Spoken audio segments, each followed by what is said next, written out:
Hey everyone, this is DHTV, and today we're going to be comparing the iPhone 5 to the iPhone 5S. We're going to be going through some speed tests as well as checking out which applications open quicker on which phone. I'm also going to be going through some of the differences between the two, so let's not waste any more time. Let's get started. Alright, so we've got the iPhone 5 in white on the left side and the iPhone 5S in gold on the right side, and I'll go through some of the physical changes first. And at first you'll notice we've got gold, and that's a different color. You can't get that with the iPhone 5. So that's one thing. Also, you'll notice that the home button is now changed. It's now got a ring around it, and this depends on the color you choose. So black or space gray will get a black or gray ring around the home button. Now on the iPhone 5, you'll notice that it was more indented or concave. With the iPhone 5S, it's now a flat home button, and this is probably to do with the Touch ID feature they've implemented into the home button. Also, if we move to the back of the iPhones here, you'll notice some changes as well, mainly the camera. The lens is slightly larger. It's hard to tell on camera. It's actually hard to tell in person too, but it is slightly larger. You can see that this has like a silverish ring around it, where this one's sort of full. You've also got the two-tone LED flash on the iPhone 5S, where the iPhone 5 only has the one LED flash. Now in terms of weight, screen size, and all that stuff, everything is pretty much the same with both phones, so nothing has really changed in that aspect. But what we're going to compare now is the boot times with the two phones. So I'm going to go ahead and power on both devices here, and we'll see which one loads first. So right off the bat, you'll notice the iPhone 5S brought you to the Apple screen quicker. I did do a powering down test to see which of the two would power down quicker, and the iPhone 5S beat it out by quite a bit. And you can see here we're brought to the lock screen here on the iPhone 5S much quicker than the iPhone 5. Alright, now let's test out the speed within Safari. So we'll open up Safari, and I've got 4 favorites here. We'll test out the Apple website first, and you can see the iPhone 5S slightly beat out the iPhone 5. And back into our favorites, we'll go to the Disney site here at the same time. And again, you'll notice the iPhone 5S slightly beats out the iPhone 5. And let's check out one last website here. We'll check out the CNN website. We'll see which loads faster. And this time around, they were fairly even. They both got to the CNN website at the same time. Now, one thing to keep in mind, both of these iPhones are running the exact same backup. I restored and backed them up, so everything should be the same application, same everything, just so that you know that one isn't overloaded. Next up, we've got the new Touch ID feature, and what I wanted to actually test out is which one is actually quicker if you implement your password or if you use the Touch ID feature here. So we'll go ahead and try out the password on the iPhone 5 as well as Touch ID on the iPhone 5S. So I'm going to start like this. And you can see that Touch ID is slightly faster because all you're doing is putting your finger over the home button. I'm sure I could have typed my passcode in a little bit quicker, but in the end, I think the Touch ID is slightly faster. Alright, now let's go ahead and test out some applications, starting with the camera app. We'll see which one opens first. And you can see the iPhone 5S beat it out by a very small margin. One thing to keep in mind too with the iPhone 5S is now we have a new slow-mo feature, and I will be posting a video on this because it is pretty interesting. You can see the iPhone 5 doesn't have that feature. Moving on to another application here, let's go ahead and test out the App Store. We'll tap on that and see which one opens first.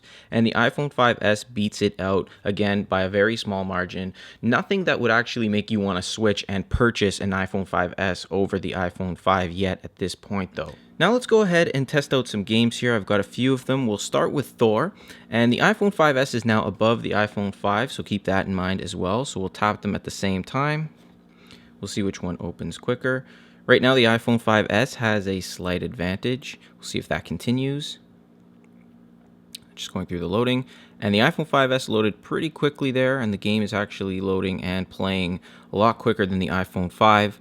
Alright, so it's pretty clear that the iPhone 5S does run a little bit quicker with this game in particular. We'll go on to Dead Trigger 2, so we'll tap that at the same time. And the iPhone 5S once again beat out the iPhone 5. If we click play here, we'll see which one will start up first. And again, a very slight margin, but the iPhone 5S does beat out the iPhone 5. Alright, so now let's go ahead and test out the last game here, Minion Rush. We'll tap on them at the same time. We'll see which one starts first. Right now it's pretty even. Still pretty even. And the iPhone 5S does, in fact, start up a little bit quicker than the iPhone 5.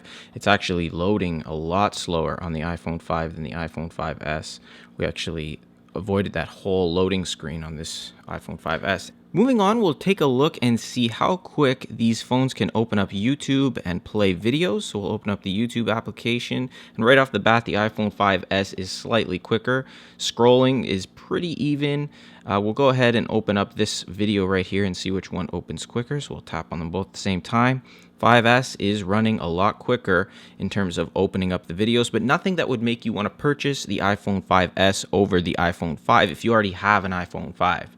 If you're running from an older iPhone like an iPhone 4, then the iPhone 5S would be a great upgrade for you. Now, a few things to keep in mind is that the iPhone 5S has a slightly larger battery than the iPhone 5. It's not that drastic. You may get 25 extra hours of standby time. Nothing that should make you want to switch from the 5 to the 5S. Also, the iPhone 5S has a 64-bit A7 processor and an M7 motion compressor. This is all going to help out with games and things like that, how they run. And especially the 64-bit processor, when developers start making games specifically for this, it's going to be awesome. And we're getting into some console-style graphics and games here, and I'm really impressed. I did a video way back on how I was using my PlayStation controller on my Nexus 7, and really I felt like I was playing with my console, but it was on the Nexus 7. Anyway, the iPhone 5 is only running the A6 chip, which is also a very fast chip, and it's working really well for me. I'm still actually using my iPhone 5 as my regular daily driver here, but I don't really notice any differences in terms of the games I play or in anything really. And as I showed you in this video, the changes really aren't that drastic. The speed, maybe it's 1 second or less